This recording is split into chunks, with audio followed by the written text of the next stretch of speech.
to another video. Yeah, I need to wear glasses. So a lot of you are probably thinking, what is he doing? These are prescription. I'm getting old, being on the desk a lot, and yeah, I have to start wearing them more often. But today, this video is one that you guys have been asking a lot, especially on Instagram, a chest workout. Now, if you follow me for a while, you know that I don't train chest that much anymore because they are the size of, I don't know, page 3 models. So I don't train them anymore. But for you guys, I'm going to do a video today. So what I'm going to do is actually do a mixture of how you should be training all the movements correctly and the workout at the same time. So that way you get some value from the training, not just me training chest. Yeah, and also I've got a lot of new subscribers. Thank you very much. Welcome. If some of you are wondering, I'm a CrossLifter. What does that mean? It means I do bodybuilding, I do CrossFit, I do strength and conditioning. If you're looking through my channel and wondering, what does he do? And yeah, so I'm a mixture of everything. I try and do some informative videos as much as possible, and also some vlogs, and then also the CrossFit stuff, the strength and conditioning. It's a lot. So yeah, I hope you enjoy all my videos. So welcome. Don't forget, if you enjoy the video, make sure you leave a thumbs up. That would be awesome. And also check out my Instagram for a lot of video ideas. I know I only post here once a week, but I'm very, very regular on my Instagram with workout ideas. So check that out. I'll try and put like a screenshot thing or a video thing. We'll see. So yeah, today we're gonna do chest. Of course, we're gonna do a warm up, get into the workout.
So we're going to start with cable flies.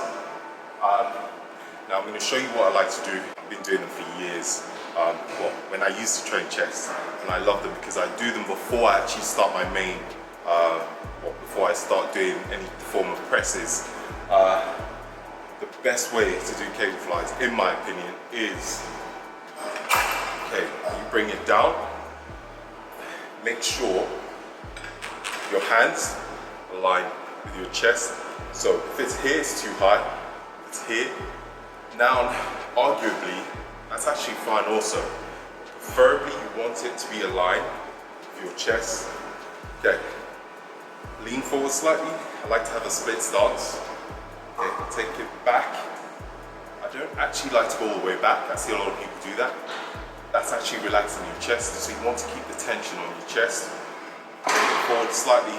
Elbows slightly aligned with shoulders. If you watch the difference, stop in there, keeping that tension. Twist, squeeze as hard as you can.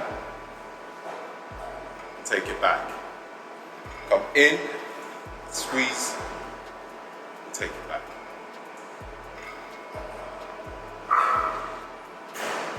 When doing cables, I see a lot of people do this. A, they go too heavy, and B, they start doing this.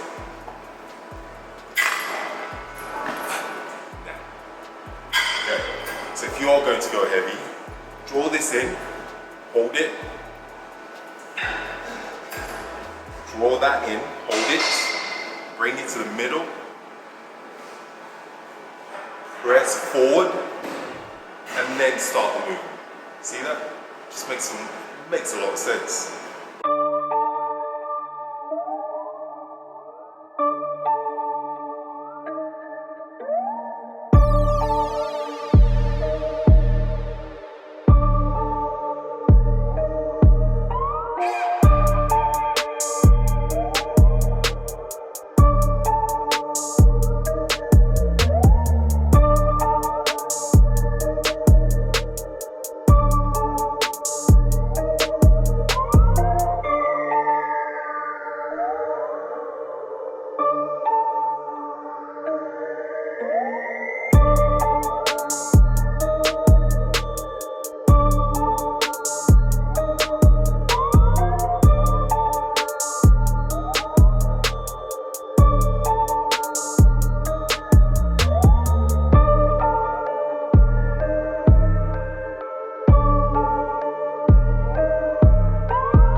Chest up, shoulders back.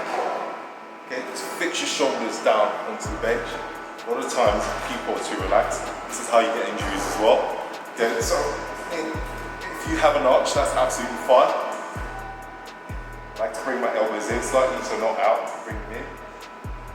Press up, come back down, the elbow aligns in my shoulders, so I never go here because then your chest isn't engaged. Okay, so about there, come back up. Always keeping that chest up. Okay, see, this is the difference. So, shoulders not engaged, shoulders engaged.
A superset is about a 1 second tempo.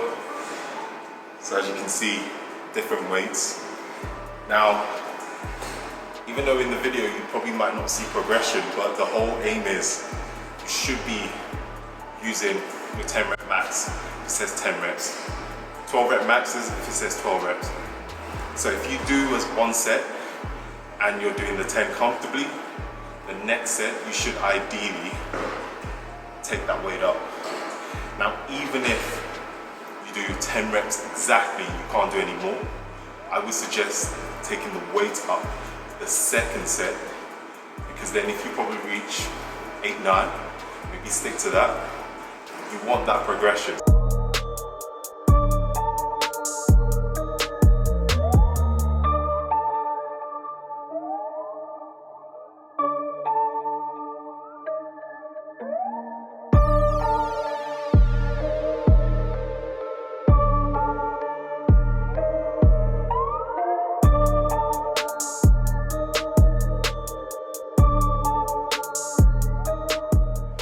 Some people like to stand, but because I'm about 6'2", it's easier to kneel. This is a great one for your chest. So it's pretty straightforward. If you have one of those things in the gym where it allows you to insert the barbell, awesome. But we don't, so this is a makeshift. What you want to do, bring the bar up, get as close to the bar as possible, arms together. Okay, now key thing here is, again, engage your shoulders. Shoulders back, chest up. Okay, see the difference? Like this. So when I'm just hunched over, with my shoulders relaxed. Shoulders back, chest up, press up. Squeeze as hard as you can for about 2 seconds. And down. Squeeze the barbell. And up here, squeeze it as hard as you can, because that will automatically engage everything. Okay? So here's the difference. I'm not squeezing, and then squeezing now. See the difference? Relax.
Okay, back to normal schedule. We're doing some deficit push-ups. I love deficit push-ups because it allows a greater range of motion, and it's just a little bit harder, which is what you want when doing push-ups. So in push-ups, I'll show you key things that I like to do. Okay, first, I always make sure my elbows never go in front of my shoulders. So bring them in, and then when you're doing the plank, I like to squeeze my glutes. Okay, so I used to be guilty of this, where my lower back sinks in. Squeeze your glutes, activate the core, elbows in, down, fall down, go, up, Okay, at the top, squeeze your chest. So the way you do that is you twist your elbows in and squeeze. So keep your elbows in. Okay? All the way down. Squeeze.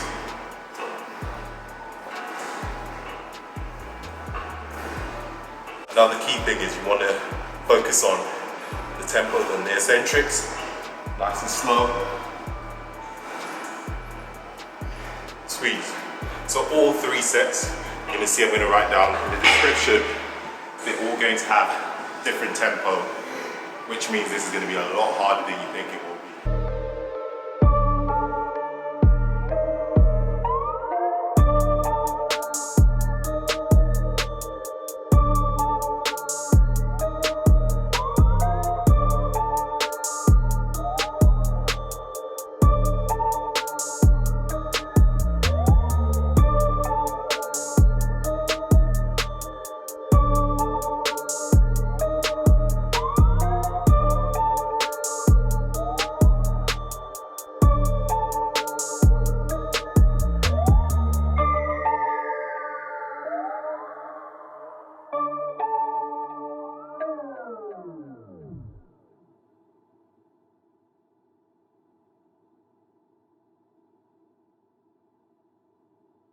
This was a lot harder than I think it should have been. Either that or I'm really out of shape. Probably I'm out of shape. I've had 4 weeks of no training, so even though I've been uploading videos, I've actually not been training that much till last week, so I had about 3 weeks off. And now I'll explain all of that, why and everything. But yeah, you guys should really enjoy this one. My chest is, again, twice the size, as you can see. Yeah, this was a good workout. Hope you guys found this useful. Like I said, I always try and make sure it's not just a training video. You can learn something as well. Now remember, with a caveat, that every single thing I've shown you is the way I like to train to prevent injuries, to effectively target the muscle. If you feel it doesn't feel right, change it. Don't do it just because I said this is the right way to do something. Also, research. You might disagree with a lot of the things that I put out. It's absolutely fine. Look at different people that you might follow on social media and see if everyone has something similar to say about certain exercises. There are people more qualified than myself, and I'm absolutely fine if you feel like they're more qualified to tell you how to train than I am. It's fine. But this is what I've been doing for years. This is what's worked for me, and hopefully it's what works for yourself. If you follow me on Instagram, you notice I do a lot of unilateral stuff, even on a lot of my YouTube, my bodybuilding videos. It's just a preference. So again, I know a lot of the time on the tension thing, people feel like it's not intense enough. Trust me, it is if you've done my workout. However, if you're doing one rep max, 2 rep max, 3 reps, forget about 4-second time on tension. You're just trying to get that weight from A to B. It's fine. Powerlifters do that all the time. If you're not powerlifting, if you're trying to grow muscle, you need to make sure you're periodizing your training. Maybe have a strength phase where you are doing 1 rep maxes, 2 reps. Let's say you do that for 4 weeks, and then you do another 4 weeks of hypertrophy training, where you are focusing on volume, yes, but also progressive overload, which means time on the tension, a lot of supersets, triple sets, drop sets. You need to find more ways to challenge yourself, because doing the same things might work for probably a year, and then you find that you'll be growing and growing and growing, and all of a sudden you plateau. And then a lot of people tend to not change, they stick to the same thing. So try and find different ways you can challenge your muscle. Look at different people, look at the way they train. Maybe you can apply 1 or 2 of the things that they do into your training. So yeah, thank you for coming to my TED Talk. Hope you enjoyed it. Please like this video if you enjoy it, and subscribe and leave a comment. It helps me out massively to put out all this great content. You guys have been awesome doing that, so I appreciate that a lot. I'm going to stop waffling on now because I tend to do that a lot. Thank you for watching. Have an awesome week. Peace out.